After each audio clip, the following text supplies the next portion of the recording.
বাংলাদেশের সাবেক সফল রাষ্ট্রপতি ছিলেন যে জাতীয় পার্টির প্রতিষ্ঠাতা চেয়ারম্যান আলহাজ হোসেন মোহাম্মদ এরশাদ, ওনাকে নিয়ে এই কিছুদিন যাবৎ একটা চক্র রাজনীতি করতে চাচ্ছে এবং ওনার ফেসটাকে বিক্রি করে ওনাকে শো আপ করে একটা অবস্থান তৈরি করতে চাচ্ছে। প্রকৃত অর্থে এরা যারা অবস্থানটা করতে চাচ্ছে কিংবা এখন যারা এরশাদ প্রেমী হতে দেখাতে চাচ্ছে, তারা কিন্তু প্রকৃত অর্থে দালাল। তারা নিজেদের স্বার্থের জন্য ন্যূনতম সম্মানবোধ তাদের রাখতে কোনো ধরনের তাদের নেই, ইচ্ছে শক্তি নেই। তারা নিজেদের স্বার্থের জন্য সর্বোচ্চ নিচে নামতে পারে।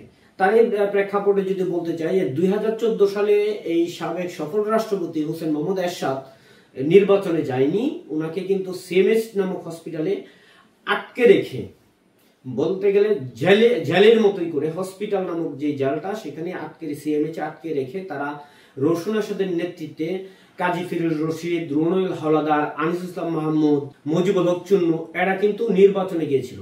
আজকে আমরা লক্ষ্য করছি যে তারাই কিন্তু আবার এরশাদ স্যারকে নিয়ে রাজনীতি করতে চাচ্ছে। আসলে এটা তাদের একটা একটা মুখোশ, মানুষকে দেখানোর জন্য এটা একটা মুখোশ ধরেছে। প্রকৃত অর্থে তারা দালাল।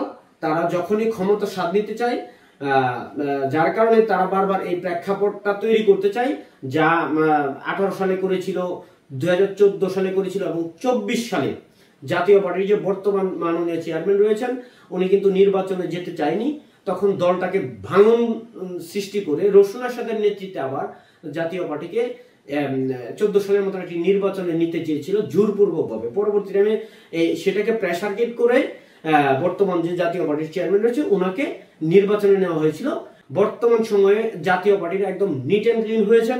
যত ধরনের দালালরা ছিল তারা সবাই বিতাড়িত হয়েছে। দু একজন যারা রয়েছেন তাদেরও ইনশাআল্লাহ খুব দ্রুত জাতীয় পার্টি তাদেরকে বিতাড়িত করবে, জাতীয় পার্টির নেতাকর্মী তাদেরকে বিতাড়িত করবে এবং আগামী দিনে এই জাতীয় পার্টি একটি সুশৃঙ্খলভাবে রাষ্ট্র ক্ষমতায় যাওয়ার প্রক্রিয়াধীন সুন্দরভাবে রাজনীতি করে একটি দেশকে যে জাতীয় পার্টির যে 9 বছরের যে সুশাসনটা ছিল সেটা আবার ফিরিয়ে দিবে, সে প্রত্যাশায় আজকের ভিডিও এখানে শেষ করছি। ভালো থাকবেন, সুস্থ থাকবেন, আল্লাহ হাফেজ।